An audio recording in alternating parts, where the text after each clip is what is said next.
নীলক্ষেত থেকে বানাইছেন, আপনি তো ঢাকা ইউনিভার্সিটির কেউ না, তাহলে এই কার্ডটা বানাইছেন অবৈধভাবে কেন যাচ্ছে? আপনি অবৈধভাবে আমাদের ঢাকা স্যার, উনি স্যার আমাদের ক্যাম্পাসের কেন উনি ডুপ্লিকেট আইডি কার্ড ব্যবহার করে উনি ভিতরে যেতে চাচ্ছেন।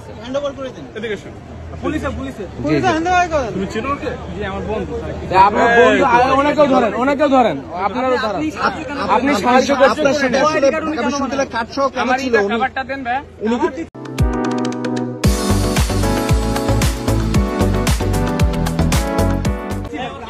ভাই আমার খাবারটা দিয়ে রাখেন, আপনার খাবার কেউ নেবে।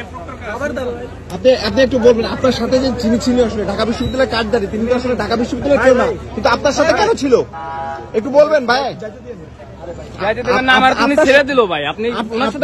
আচ্ছা আপনি বলেন, আপনার সাথে যিনি ছিল তিনি তো ঢাকা বিশ্ববিদ্যালয়ের কেউ না, আপনি কেন তাকে ক্যারি করে আসলে ঢাকা বিশ্ববিদ্যালয়ে ঢুকাচ্ছিলেন? আসলে কারণটা কি? সেখানে থাকে ঢাকা বিশ্ববিদ্যালয় আজকে কি নিষিদ্ধ না?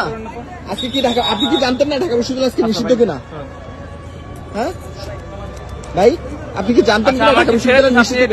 আপনি যেটা ছেড়ে দিচ্ছে সেটা তাদের ব্যাপার, কিন্তু আপনি কি ঢাকা বিশ্ববিদ্যালয় নিষিদ্ধ আপনি এটাকে জানতেন কিনা? আমি না জানলে কেমনি আমি কার্ড দেখালাম, সবকিছু বললাম। আপনার সাথে যিনি আছেন তিনি তো আসলে ঢাকা বিশ্ববিদ্যালয় না, এবং নীলক্ষেত থেকে কার্ড বানিয়ে নিয়ে আসছে।